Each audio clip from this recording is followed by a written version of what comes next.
I've spent years lost in an existential crisis. Life isn't something I historically attached a lot of meaning to. I've always struggled with the idea of meaning and what matters. Over the years, that was multiplied and magnified by a sense that I was totally disconnected from things I enjoyed, things that I felt may give me a sense of meaning, a feeling of connection to the concept of being alive.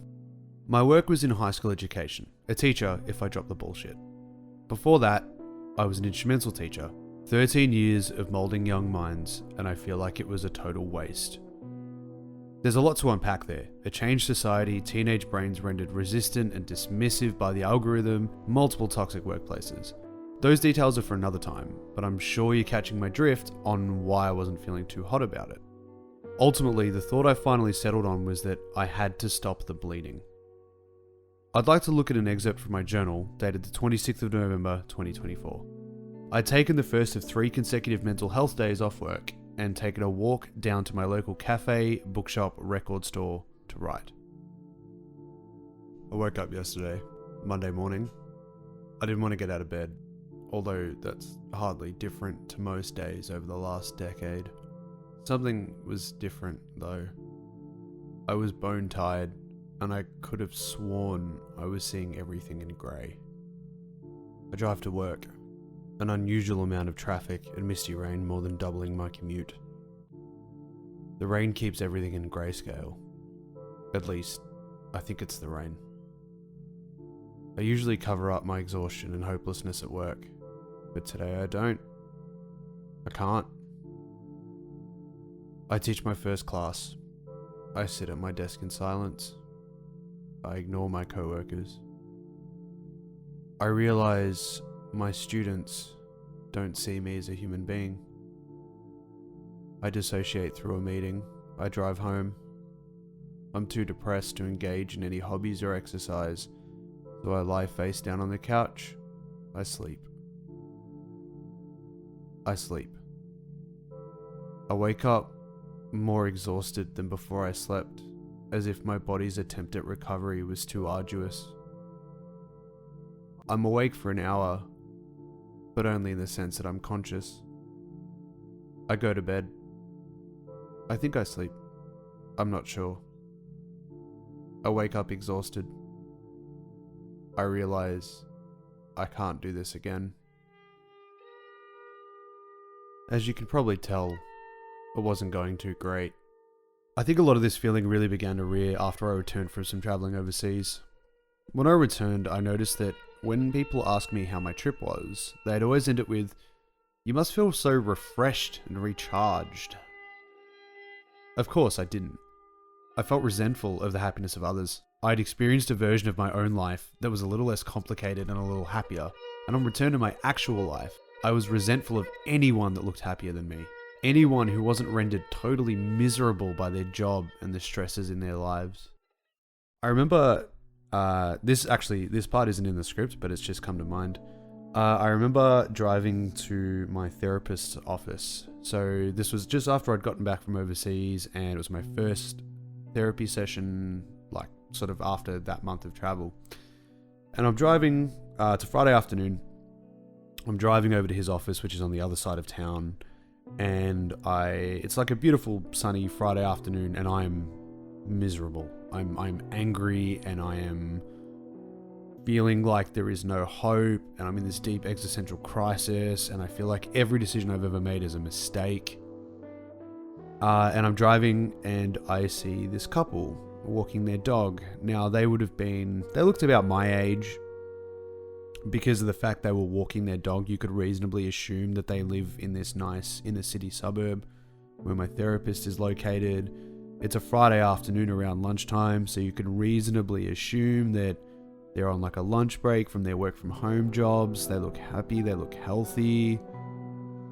And I was furious. I was so angry and so resentful of these people. Like for the crime of existing. Like that's all they were doing. They were just existing. This is just their life. And some guy drives past, and this guy is in his own miasma.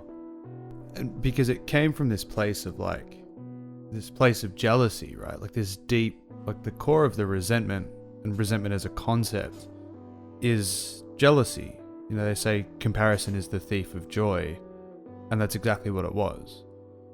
Where I couldn't work out why everybody around me didn't seem to have to deal with any of this, where they didn't spend their days and their lives just mulling over their own misery. And that began to color the interactions I had with everybody around me, whether it was friends or colleagues or family, whatever. I was just essentially becoming really bitter at everybody in my life because I resented the fact that they didn't seem so unhappy, and then I resented the fact that they cared, or that they gave the appearance of caring, because then it felt like I couldn't just be in my own misery.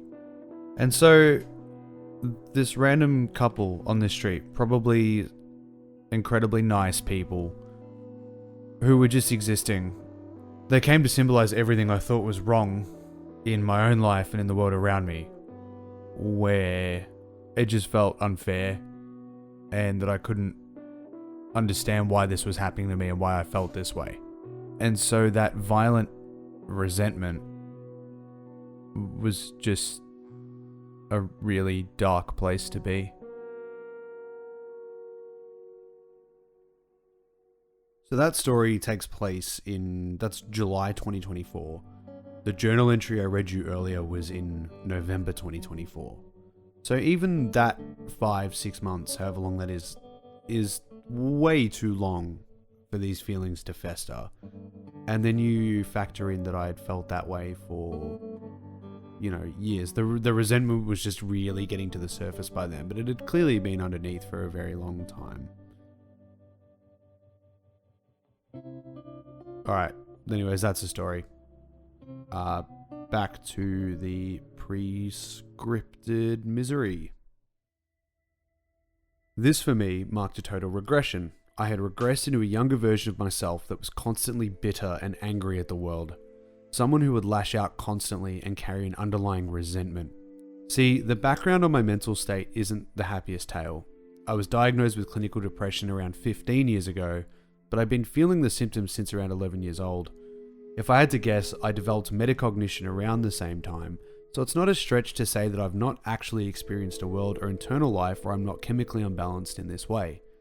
Couple that with stretches of total anhedonia, frequent failures in my adolescence and early adulthood, a myriad of self-destructive behaviors, and it's easy to see how I could end up where I did. In effect, I can simply sum it up by saying, I haven't had a good day in years.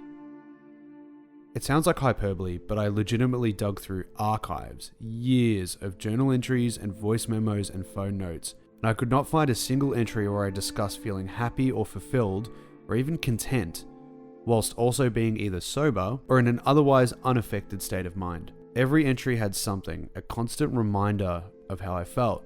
You realize that being happy is not the same as not being sad. It felt as if I had become totally unable to be happy. The best I could ever be was not sad, or not angry, or just not wanting everything to end. I'd always told myself and my partners and my therapists that if I ever wanted to end it, I would instead just disappear and live off the grid, or try living under an assumed name, or simply move overseas without telling anyone. We all have that dream in the back of our head, the one where you buy the plane ticket and vanish into the sunset, never to return, creating some sort of whimsical life in some exotic country. I've had that dream for many years, really ever since I figured out I could use it as a tactic to shift conversations away from my ideations and away from how I really felt. Coming back to the present day, I reflected on why I felt it so strongly, and I believe it demonstrates a lack of connection to and meaning in my life. These are the exact thoughts I opened this video with. I think that if your entire life feels meaningless and disparate, it's unsurprising that the onslaught of mental and physical symptoms associated with existentialism and depression will eventually overwhelm you. This leads me to the journal entry from before. I keep touching on the same ideas over and over, that the core of all this is a deep, deep sense of being disconnected and unfulfilled. I began to think, if I consider my entire life up to this point a failure due to my inability to be happy, or what I perceive to be a lack of success, why not begin to fail at things that might be meaningful? Why not fail at things I at least like? Try and spend my days doing things that maybe don't leave me wishing I could simply unplug myself completely. I always had this deep desire to truly dedicate myself to the litany of projects and ideas I have in my mind. I was so far gone and so totally bereft of any meaning and purpose and joy that I just had to do something. So, the 12-month sabbatical manifested itself, and here we are. I sit here and I try to justify scripting, recording, filming, editing, and posting what is essentially the saddest victory lap ever taken. I've literally read my diary to acquaintances and strangers alike over the internet. The justification is simple though. Everyone I know is jealous. No, I'm serious. Whenever I explain the 12 months off, the very little plans I did have, people consistently express jealousy. They wish they can do it too, but they can't. Things like mortgages, kids, saving up, you get stuck in place. I spent so long thinking about how I was tied to depression and existentialism and sheer exhaustion with being alive that I never stopped to think that I could simply turn away from all those things and try something else. I had the freedom to at least struggle against the chains, move a little, explore options. It's my life now. I'm allowed to fail. As long as I fail at something meaningful.